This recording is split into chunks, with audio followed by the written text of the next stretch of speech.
उठो, जागो और तब तक मत रुको जब तक कि लक्ष्य की प्राप्ति ना हो जाए।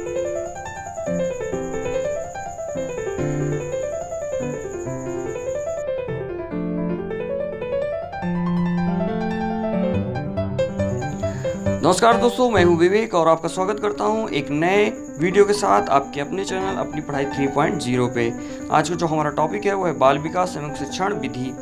तो पहला क्वेश्चन आपकी स्क्रीन के सामने है, निम्न कक्षाओं में शिक्षण की खेल विधि आधारित है। ऑप्शन है शारीरिक शिक्षा कार्यक्रमों के सिद्धांत पर, बी ऑप्शन है शिक्षण की विधियों के सिद्धांत पर, सी ऑप्शन है विकास एवं वृद्धि के मनोवैज्ञानिक सिद्धांत पर, और डी ऑप्शन है शिक्षण के सामाजिक सिद्धांतों पर। तो इसका जो सही आंसर हो जाएगा दोस्तों, C option is the correct answer, विकास एवं वृद्धि के मनोवैज्ञानिक सिद्धांत पर। प्राथमिक स्तर पर बालकों को शिक्षा प्रदान करने के लिए यह भी आवश्यक होता है कि उसके शारीरिक वृद्धि एवं विकास पर ध्यान दिया जाए। इसके लिए सबसे महत्वपूर्ण, सबसे सर्वोत्तम विधि खेल विधि है, क्योंकि खेल विधि एवं विकास के मनोवैज्ञानिक सिद्धांत पर आधारित होती है। नेक्स्ट क्वेश्चन है, डिसलेक्सिया संबंधित है मानसिक विकार से, गणितीय विकार से, पठन विकार से, व्यवहारिक विकार से। तो इसका जो सही आंसर हो जाएगा, C option is the correct answer, पठन विकार से। डिसलेक्सिया एक पठन संबंधी विकार होता है जिसमें बालकों को अक्षर को पहचानने में कठिनाई होती है तथा उनका अधिगम बाधित होता है। इस विकार को दूर करने के लिए शिक्षक को मौखिक कार्य एवं पर्याप्त अभ्यास पर बल देना चाहिए। विशेष रूप से जरूरतमंद बच्चों की शिक्षा का प्रबंध होना चाहिए। ऑप्शन है दूसरे समान बच्चों के साथ, विशेष विद्यालय में विशेष बच्चों के विकसित विधियों द्वारा, सी ऑप्शन है विशेष विद्यालयों में, और डी ऑप्शन है विशेष विद्यालयों में विशेष शिक्षकों द्वारा। तो इसका जो सही आंसर हो जाएगा, दूसरे सामान्य बच्चों के साथ, A option is the correct answer.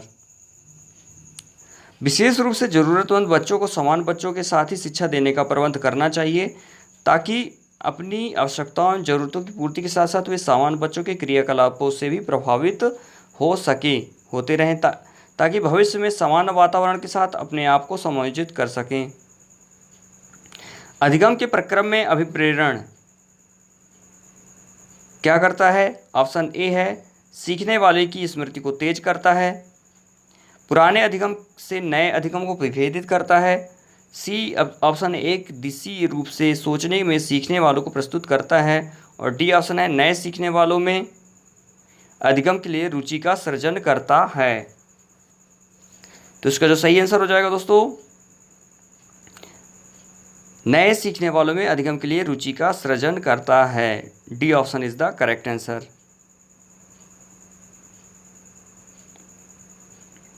अधिगम प्रक्रम में अभिप्रेरणा का महत्वपूर्ण स्थान होता है। अभिप्रेरणा का मतलब मोटिवेशन के माध्यम से सीखने वाले में अधिगम के प्रति रुचि उत्पन्न किया जा सकता है, जो अधिगम को प्रभावी बनाता है। अधिगम के प्रक्रम में रोचकता को बढ़ाने के लिए अभिप्रेरणा यानी कि मोटिवेशन का प्रयोग करना चाहिए ताकि बच्चों में अधिगम के प्रति रुचि एवं उत्सुकता बढ़ती रहे।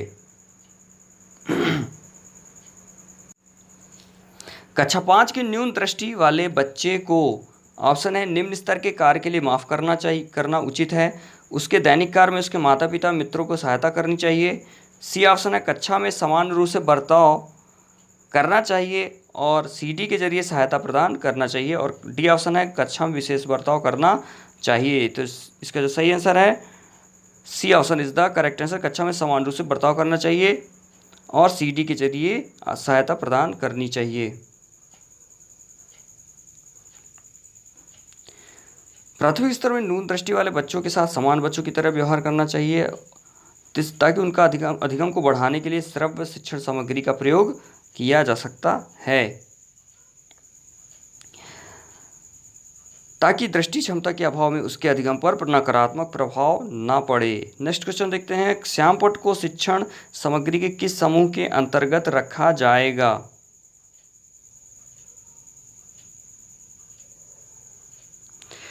ऑप्शन है श्रव्य साधन, दृश्य साधन, दृश्य श्रव्य साधन, और इनमें से कोई नहीं। तो इसका सही आंसर हो जाएगा B option is the correct answer, दृश्य साधन। वे साधन जिसमें बालक की दृश्य ज्ञानेंद्रियां प्रेरित होती हैं वे दृश्य शिक्षण सामग्री कहलाते हैं, जैसे श्यामपट्ट, मानचित्र, रेखाचित्र, मॉडल आदि। नेक्स्ट क्वेश्चन है, निम्न में से कौन शिक्षण कुशलता से संबंधित है? ऑप्शन है श्यामपट्ट पर लिखना, प्रश्नों को हल करना, प्रश्न पूछना, उपरोक्त सभी। तो दोस्तों इसका जो सही आंसर हो जाएगा शिक्षण कुशलता से जो संबंधित होगा, ये तीनों ही ऑप्शन करेक्ट हैं। तो इसका जो सही आंसर हो जाएगा D option is the correct answer.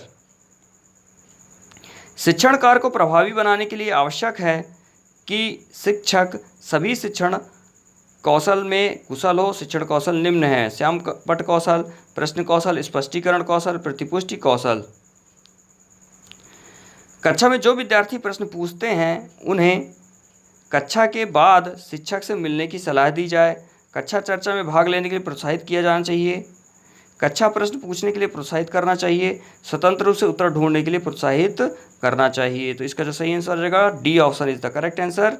स्वतंत्र रूप से उत्तर पूछने के लिए प्रोत्साहित करना चाहिए। माफ करिएगा, C option is the correct है, लगातार प्रश्न पूछने के लिए प्रोत्साहित करना चाहिए।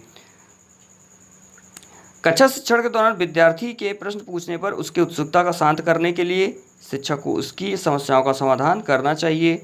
छात्र को विषय वस्तु संबंधी सार्थक प्रश्न पूछने को प्रोत्साहित करना चाहिए ताकि विषय से संबंधित शिक्षण में उनकी रुचि बनी रहे और अधिगम बिना अवरोध के सतत रूप से चलता रहे। शिक्षण की किंडरगार्टन पद्धति का प्रतिपादन किसने किया था? ऑप्शन है TP Nunn, B Spencer, C Froebel, D Montessori. तो इसका सही आंसर हो जाएगा और C option is the correct answer, Froebel ने। मनोवैज्ञानिक फ्रोवेल ने 1840 में जर्मनी में पहला किंडरगार्टन खोला और किंडरगार्टन पद्धति का प्रतिपादन भी किया था। किंडरगार्टन का अर्थ होता है बच्चों का बगीचा, अर्थात फ्रोवेल के अनुसार बच्चे उद्यान में स्थित नर्सरी की तरह होते हैं। जैसे नर्सरी की अच्छी तरह देखभाल करने से छोटे पौधे स्वस्थ होकर वृक्ष बनते हैं, उसी तरह बच्चों की देखभाल से उनका मानसिक एवं शारीरिक स्वास्थ्य का विकास होता है। एक अभिभावक आपसे विद्यालय में मिलने के लिए कभी नहीं आता, आप क्या करेंगे? बच्चे की उपेक्षा करेंगे, अभिभावक को लिखेंगे, आप स्वयं उनसे मिलने जाएंगे, और डी ऑप्शन बच्चे को दंड देना शुरू करेंगे। तो इसका सही आंसर का C option is the correct answer, आप स्वयं उनसे मिलने जाएंगे। यदि छात्र का अभिभावक विद्यालय में किसी कारणवश शिक्षक से मिलने नहीं आता है तो शिक्षक को चाहिए कि वह स्वयं अभिभावक से मिलने उसके घर जाए और छात्र से संबंधित समस्याओं पर अभिभावक से वार्तालाप करे। बचपन का सांप्रतिक दृष्टिकोण की मान्यता है। ये ऑप्शन है बहुत तरीके से बच्चे सब प्राप्त वयस्कों के बराबर हो जाते हैं। बच्चों को युवा प्राप्त वयस्कों के रूप में सबसे अच्छा माना जाता है। बचपन आधारित रूप से प्रतीक्षा अवधि है, और डी ऑप्शन है बचपन वृद्धि एवं परिवर्तन का एक अनूठी अवधि है। तो दोस्तों इसका जो सही आंसर हो जाएगा दोस्तों D option is the correct answer, बचपन वृद्धि एवं परिवर्तन का एक अनूठी अवधि है। D option is the correct answer. एक प्रमाणीकृत पठन परीक्षण लेने के लिए 5वीं कक्षा को प्रस्तुत करने में शिक्षक को अधिकाधिक परामर्श दिया जाता है। ऑप्शन बच्चों को बोलना कि परीक्षण बहुत महत्वपूर्ण है, बी पूर्ववर्ती परीक्षा में प्रधान प्रश्नों को चिन्हित करना, सी ऑप्शन है निम्न कोटि के पाठकों को प्रशिक्षण देना ताकि कक्षा के शेष बच्चे किसी भी तरह से अच्छा करें, और डी ऑप्शन है परीक्षण में आने वाले समान प्रकार के प्रश्नों के उत्तर देने के लिए छात्र को अभ्यास कराना। तो इसका जो सही आंसर हो जाएगा दोस्तों D option is the correct answer, परीक्षण में आने वाले समान प्रकार के प्रश्नों के उत्तर देने के लिए छात्रों को अभ्यास कराना चाहिए। एक प्रमाणीकृत पठन परीक्षण लेने के लिए के पूर्व यह आवश्यक है शिक्षक छात्रों को परीक्षा में आने वाले प्रश्नों के प्रारूप की जानकारी दे और अधिक से अधिक प्रश्नों का अभ्यास करवाए। असंगठित घर से आने वाला बच्चा सबसे अधिक कठिनाई का अनुभव कब करेगा? सुनिर्मित पाठों में, स्वतंत्र अध्ययन में, नियोजित निर्देश में, अभ्यास पुस्तिकाओं में। तो इसका जो करेक्ट आंसर होगा स्वतंत्र अध्ययन में, B option is the correct answer. असंगठित घर से आने वाला बच्चा बच्चे में उनके वातावरण का प्रभाव अवश्य पड़ता है, जिससे उनमें अनुशासन और आत्मनिर्भरता जैसे गुणों का अभाव होता है। इन गुणों के अभाव में बालक स्वतंत्र अध्ययन में कठिनाई का अनुभव करेगा।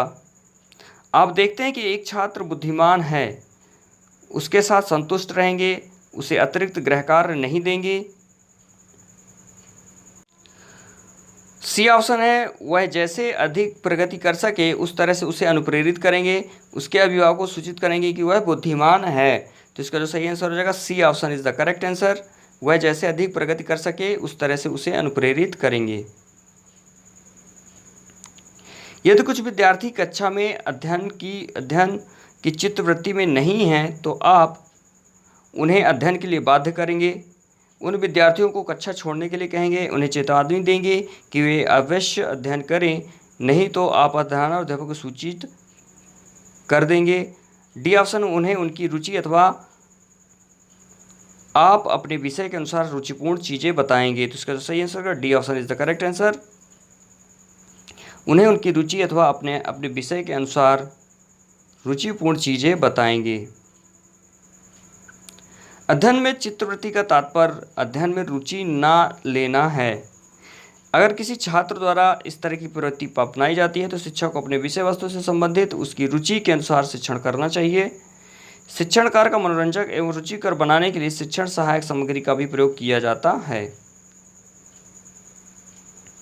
नेक्स्ट क्वेश्चन है, वह स्तर जिसमें बच्चा किसी वस्तु या घटना के बारे में तार्किक रूप से सोचना शुरू कर देता है,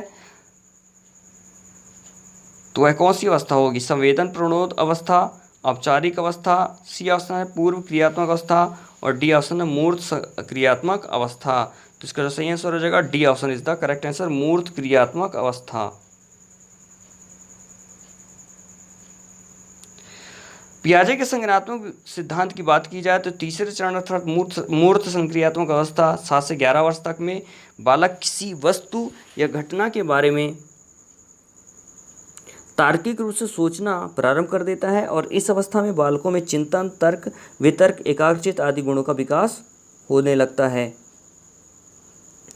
बच्चों के बौद्धिक विकास के 4 सुस्पष्ट स्तरों को पहचाना गया था। किसके द्वारा?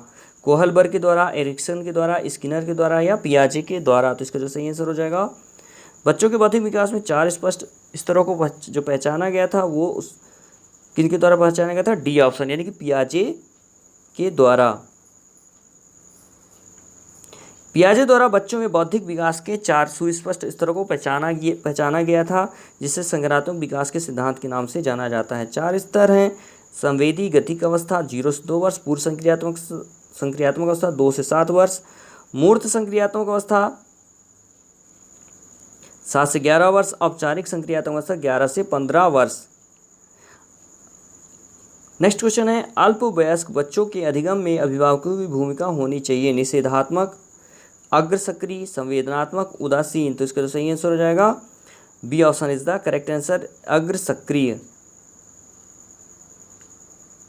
अल्पवयस्क बच्चों के अधिगम में अभिभावक की भूमिका अग्रसक्रिय होनी चाहिए ताकि उनके कार्य में भटकाव की स्थिति न उत्पन्न हो। इस अवस्था में बच्चों को निर्देशन के साथ साथ परामर्श की भी आवश्यकता पड़ती है।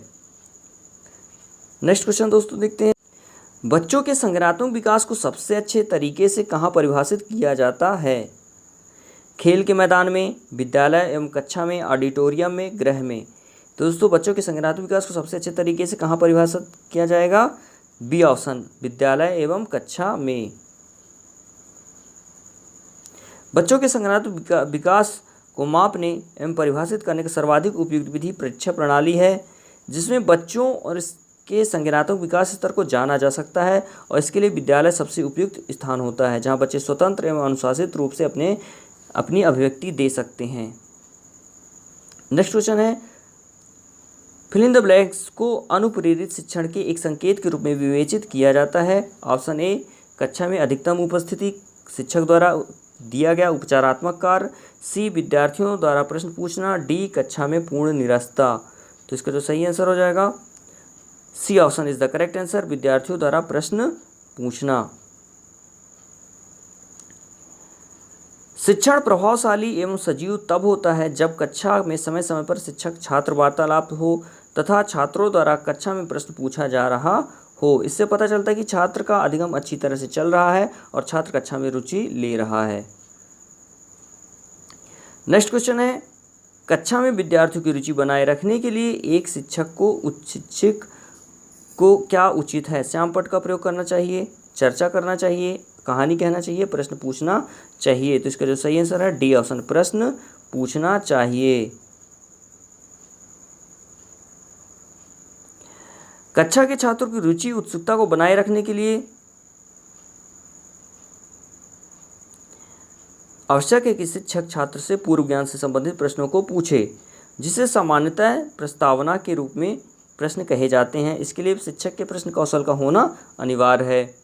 विद्यार्थियों को विद्यालय में खेलना क्यों उचित है?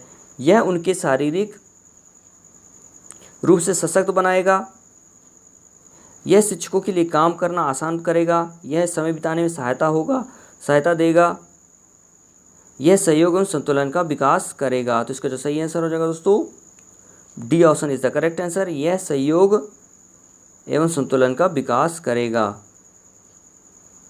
D option is the correct answer. परिवार एक साधन है अनौपचारिक शिक्षा का, औपचारिक शिक्षा का, गैर औपचारिक शिक्षा का, दूरस्थ शिक्षा का। तो इसका जो सही आंसर है ए ऑप्शन, औपचारिक शिक्षा का। परिवार ही बालक का प्राथमिक विद्यालय होता है तथा माता पिता को ही बालक के प्रारंभिक शिक्षक माने जाते हैं। इनसे प्राप्त ज्ञान अनौपचारिक होती है और इसी ज्ञान से बालक में सामाजिक और नैतिक गुणों का विकास होता है। अगला क्वेश्चन है, एक शिक्षक विद्यार्थियों में सामाजिक मूल्यों को विकसित कर सकता है। ऑप्शन है, महान व्यक्तियों के बारे में बोलकर, अनुशासन की अनुमति को विकसित कर, आदर्श के रूप में बर्ताव कर, उन्हें अच्छी कहानियां सुनाकर। तो इसका जो सही आंसर हो जाएगा दोस्तों C option is the correct answer, आदर्श रूप में बर्ताव कर। शिक्षक द्वारा स्वयं को आदर्श रूप में प्रस्तुत करना चाहिए और आदर्श उदाहरण आचरण को अपनाकर छात्रों में सामाजिक नैतिक मूल्यों का विकास करना चाहिए। एक शिक्षक के लिए सबसे महत्वपूर्ण क्या है? कक्षा में अनुशासन बनाए रखना, कक्षा में समयानुवर्ती होना, समयानुवर्ती होना, और सी ऑप्शन है विद्यार्थियों की कठिनाई को दूर करना और एक सुवक्ता होना। तो दोस्तों एक शिक्षक के लिए सबसे ज़्यादा जरूरी क्या हो जाएगा? एक विद्यार्थियों को कठिनाइयों को दूर करना। C option is the correct answer. शिक्षक का कक्षा शिक्षण के समय कई उत्तरदायित्व होते हैं, परंतु उनमें सबसे महत्वपूर्ण यह होता है कि वह छात्रों की समस्याओं का समाधान करे एवं उनकी उत्सुकता को शांत करे। नेक्स्ट क्वेश्चन है, आप एक अति सक्रिय बालक को कैसे सही दिशा में लाएंगे? उसे पहली पंक्ति में बिठाएंगे और उस पर कड़ी नज़र रखेंगे। उसे कक्षा में कोने में बैठने की जगह निर्धारित करेंगे। उसे श्यामपट्ट आदि साफ करने का काम देंगे। उपरोक्त में से कोई नहीं। तो इसका जो सही आंसर हो जाएगा दोस्तों D option is the correct answer, उपरोक्त में से कोई नहीं।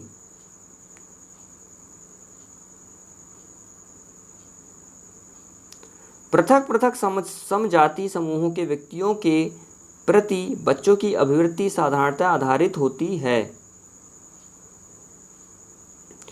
उनके अभिभावकों की चित्रवृत्ति पर, उनके समकक्षों की अभिवृत्ति पर, दूरदर्शन के प्रभाव पर, उनके सहोदरों की अभिवृत्ति पर। तो दोस्तों इसका जो सही आंसर है उनके अभिभावकों की चित्रवृत्ति पर। बच्चे जिस परिवेश से आते हैं उन पर उनके परिवेश का सीधा असर पड़ता है और उनके अभिभावकों के गुणों का स्थानांतरण उनमें होता है। उसी के अनुसार उनमें आदतों और अभिवृत्तियों का विकास होता है। इसमें परिवार एवं अभिभावक की भूमिका सबसे महत्वपूर्ण होती है। आपको अपनी कक्षा में 2 मंदबुद्धि बच्चों को बैठाने के लिए बोला गया है। आप क्या करेंगे? उन्हें अपने विद्यार्थी के रूप में ग्रहण करने से इनकार करेंगे, प्रधानाध्यापक को उन्हें किसी और कक्षा में जो कि मंद बुद्धि बालकों के लिए विशेष रूप से चिन्हित है में बैठने के लिए बोलेंगे। ऐसे विद्यार्थियों को सिखाने की तकनीकी सीखेंगे। और डी उपरोक्त में से कोई नहीं। तो इसका जो सही आंसर हो जाएगा C option is the correct answer. ऐसे विद्यार्थियों को सीखने की तकनीक सीखेंगे। शिक्षक द्वारा सभी प्रकार के बच्चों को शिक्षा दी जाती है, परंतु शिक्षक के लिए यह आवश्यक है कि भिन्न भिन्न बौद्धिक स्तर के बच्चों को शिक्षा प्रदान करने के लिए विभिन्न शिक्षण विधि एवं तकनीकी कौशल का ज्ञान हो।